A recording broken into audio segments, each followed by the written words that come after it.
지금 대세 하락장 시작인지 아니면 그냥 지나가는 소나기인지 초긴장 상태입니다.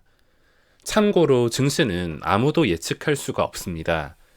내일 당장 외국인 현물 선물 순매수 수천억 찍힌 상태에서 금융투자가 수천억 매수가 또 들어온다면 지수가 또 1, 2% 아무렇지 않게 반등할 것이며, 그렇지 않다면 언제라도 이 작은 음봉들이 쌓여가지고 모여가지고 큰 장대 음봉이 나올 수도 있으며, 어디로 움직인다 하더라도 이상할 게 없는 자리입니다.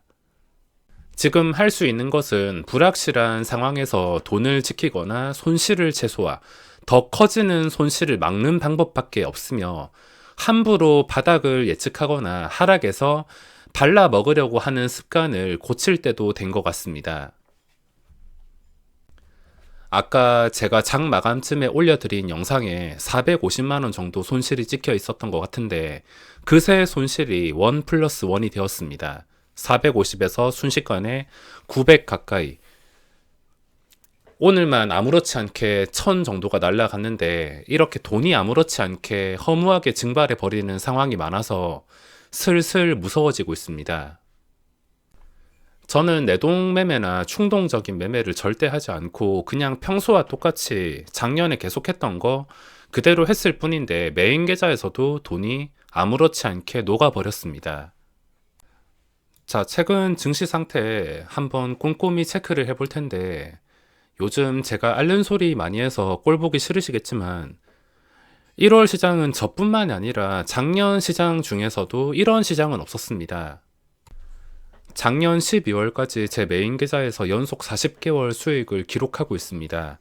저의 꿈이 연속 100개월 수익을 기록하는 것인데, 지난 40개월 동안 이런 시장은 없었는데 가장 큰 위협을 받고 있으며, 난이도가 그동안 있었던 시장에 비해서 굉장히 많이 올라갔다고 체감이 될 정도입니다.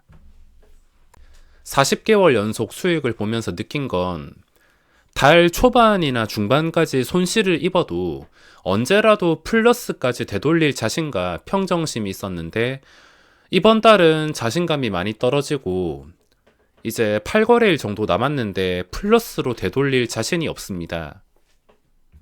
손실이 여기서 더 커질 것 같기만 해서 더 손실을 키우지 않기 위해 관리를 해줘야 될 것 같은데, 아마 이번 달에 연승이 깨지지 않을까 싶으며 증시의 무서움을 다시 한번 느껴야 될 때인 것 같습니다.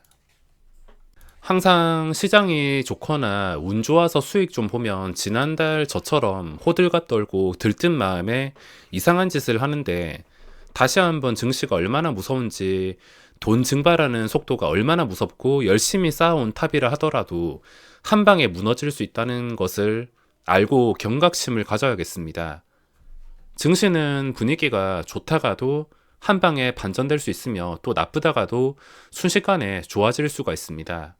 여기서 증시가 어떻게 될지는 상상 속으로는 수많은 상상을 할 수 있겠지만 절대 알 수 없습니다. 외국인 금융투자 콤보 들어오면 쉽게 끌어올리는 것이고, 반대로 강한 양매도가 나오면 폭락이 나올 수 있는 위치입니다. 그전 저점까지 거리도 좁혀진 상태에서 어디로 움직이든 간에 이상할 게 없습니다. 최근 들어서 가장 큰 변화는 LG에너지 솔루션 핑계로 증시가 무서운 각도로 빠지고 있습니다. 하루도 쉬지 않고 정말 답답할 정도로 빠지고 있는데, 이번에도 저번처럼 별탈 없이 V자 반등으로 잘 넘어가 주면 좋겠지만, 앞으로 세계적으로 증시에 호재보다는 악재만 널린 상태입니다. 나스닥이 아무리 무적이라 하더라도 이런 각도에서 혹시나 꺾인다 하더라도 이상할 건 없습니다. 더 올라가도 이상할 게 없으며, 여기서 심하게 꺾인다 하더라도 이상할 게 없습니다. 물론 세계적으로 이 악재가 있다고 해서 증시가 무조건 빠지는 건 아니고, 악재 소멸, 해소라는 명분으로 언제든지 올릴 수야 있겠지만 단순히 봤을 때는 악재 투성이입니다. 다시 한번 말씀드리지만 증시가 어떻게 될지는 절대 맞출 수가 없습니다. 맞췄다면 그냥 홀짝 둘 중에 한 개 맞췄을 뿐이며, 사람마다 다 생각은 다르기 때문에 어떻게 될지 절대 알 수 없습니다. 확실한 것은 제가 주기적으로 강조드리는 하락장, 폭락장에서 살아남는 방법을 무시해서는 안 된다는 것인데, 만약에 여기서 그러면 안 되겠지만 만약에 폭락장이 오면, 안 그래도 지금 어려운 시기에 투자 자금이 증시에 많이 몰려 있을 텐데 정말 많은 사람들이 피해를 입게 될 것입니다. 특히나 B2, 신용잔고가 심각하게 피해를 입을 수가 있습니다. 그렇기 때문에 증시가 최악의 상황까지는 가지 않고 지난번처럼 잘 반등이 나왔으면 좋겠습니다. 늘 그렇듯 증시에서 좋은 면만 기대하면 안 되며 언제라도 폭락장이 왔을 때 주기적으로 찾아오는 대폭락에서 살아남을 준비를 해야 됩니다. 그것은 바로 제 유튜브의 기초축이 되는 황금선, 오직 황금선 추세만 가지고 판단을 해도 최소한 살아남을 수는 있습니다. 반등을 누리지는 못해도 살아남을 수는 있습니다. 그래서 제가 최근에 단기 추세가 안 좋아졌다고 강조를 드린 것이며, 만약에 여기서 폭락이 제대로 나오면 장기적인 추세도 위태로워질 수가 있습니다. 지금 수많은 종목들이 바닥을 치고 있는데 마음 같아서는 매수하고 싶은 거 쉽게 찾아볼 수 있습니다. 종목이 떨어졌을 때 하락을 함부로 예측하면 안 되며, 바닥을 함부로 예측하고 거기서 반등해서 발라먹을 생각을 버리는 게 장기적으로 내 소중한 계좌를 지킬 수 있는 방법입니다. 마음 같아서는 최근에 폭락한 차트 보시면 진짜 싸게 살 기회다, 이런 생각이 드는 것들 쉽게 찾아볼 수 있습니다. 특히나 카카오, 네이버 이런 것들, 카카오뱅크, 카카오 계속해서 떨어지고 있는데, 카카오 순매수 보더라도 여기서 들어오신 분들도 11만원도 싸다 생각해서 들어왔을 것이며, 최근까지도 다 똑같은 생각으로 계속 들어왔을 것입니다. 바닥을 완벽하게 맞췄을 때 그 기분은 말로 설명할 수 없이 정말 좋겠지만, 실제로 바닥에서 완벽하게 매수하는 것은 난이도가 굉장히 어렵다고 보시면 되겠습니다. 요즘 급등주들 보시면 예전 분위기와는 확실하게 달라졌습니다. 참 기괴하고 특이한 움직임이 나오는데, 오늘 퍼스트 같은 경우에도 26%까지 강하게 올랐던 게 상식을 다 뛰어넘어서 전부 다 반납하고서 오히려 마이너스에서 마감을 했습니다. 이런 상황을 아마 고점에서 매수하신 분들은 상상을 못 하셨을 텐데, 최악의 상황이 나왔습니다. 시간의 거래까지 하락. 요새 줄 때 먹는 게 가장 중요하다고 생각을 하셔야 되며, 줄 때 못 먹으면 이런 최악의 상황이 나올 수가 있습니다. 저도 이런 상황에서 당했기 때문에 시장이 완전히 좋아질 때까지는 무조건 줄 때 먹을 생각을 하겠지만, 나중에 패턴이 다시 변하게 되면은 그때 또 느슨하게 수익을 극대화시키는 매매로 활용할 수가 있습니다. 퍼스텍도 그렇고 또 아지네스텍, 장중에 10%도 아무렇지 않게 오르고 10%도 아무렇지 않게 내려버립니다. 쉽게 말해서 돈을 벌 수 있는 상황은 점점 줄어드는데, 실수 잘못하면은 돈이 아무렇지 않게 쉽게 증발해 버릴 수가 있습니다. 그리고 LG에너지솔루션 때문에 거래대금이 많이 빠져서 그런지 종목들이 그렇게 많이 보이지 않습니다.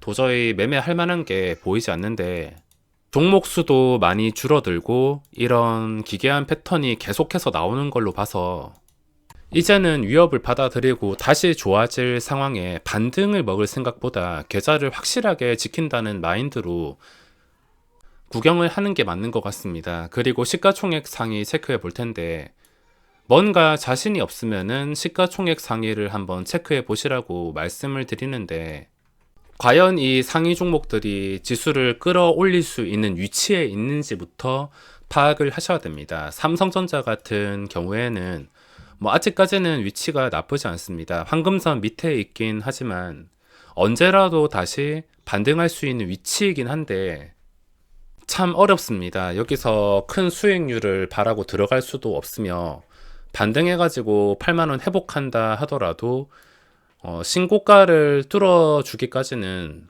지금 당장이 될 수가 없기 때문에 참 어려운 상태이긴 하지만 그래도 완전히 나쁘진 않습니다. 하이닉스도 마찬가지로 완전히 나쁘진 않습니다. 반도체 탑 두 개 종목 나쁘진 않은 상태입니다. 근데 밑으로 갈수록 삼성전자를 완전히 끌어올린다면 모르겠지만 밑으로 갈수록 네이버 이 종목이 다시 살아나는 과정을 생각해 보셔야 되는데 여기까지 살아난 다음에 유지가 되고 또 살아나서 38만원까지 올리고 여기까지 40만원 근처까지 올리는 분위기가 나와야 증시가 활발해지고 고점도 뚫어줄 가능성이 높아질 텐데 아무래도 이건 단기간에 해결되기가 어려운 상태입니다. 추세가 갑작스럽게 좋아져가지고 그게 유지가 되기보다는 장기간 안 좋았다가 거기서 풀려난 다음에 최소한의 시간을 걸쳐서 서서히 좋아지는 건데 예를 들자면 삼성전자랑 똑같이 생각해 보시면 됩니다. 그 전까지는 1년 시간 동안 작년 내내 안 좋았는데 이 안 좋은 추세가 오래되고 여기서 벗어나기 위해서는 오직 황금선 추세, 하락이 진정이 되고 이런 그림이 나와줘야 됩니다. 황금선 위에 있는 시간이 오래되어야지 추세를 변화시킬 수가 있는데 아직까지 네이버나 다른 종목은 그런 기대를 하기가 어렵습니다. 삼성바이오도 예전에는 정말 강했지만 뭐 지금 어떻게 할 수가 없습니다. LG화학도 마찬가지, 뭐 현대차, 카카오 다른 종목들 다 마찬가지입니다. 은행주는 제가 별로 친하진 않아서 분석을 못하겠지만 그 밑으로 내려가면 내려갈수록 종목들이 추세가 쉽게 회복되기는 어려운 상태이기 때문에 이 어려운 상태에서 하락을 잡는 것보다 그냥 소중한 돈을 잘 지키고 이번 하락도 무사히 넘어가기를 기다렸다가 또 좋아지면 그때 돈 벌 생각을 해야 됩니다. 카카오뱅크나 셀트리온 이런 각도의 종목들은 언제라도 기술적 반등이 한 번, 두 번쯤은 나올 수 있겠지만 나온 다음에도 그게 유지가 되는 과정까지도 생각을 해야 되는데 그 과정까지 생각하기가 어렵습니다. 그리고 코스닥 분위기도 마찬가지. 이 전체적인 분위기가 뭔가 잡힐 때가 있는데 그게 잡히기 전까지는 주의를 해야 될 것 같습니다. 작년까지는 이 분위기가 나쁘지 않았고 충분히 급등할 만한 종목들이 많았는데 1월 들어서 장대 음봉이 몇 번씩 나오더니 추세가 완전히 뒤바뀌어 버렸습니다.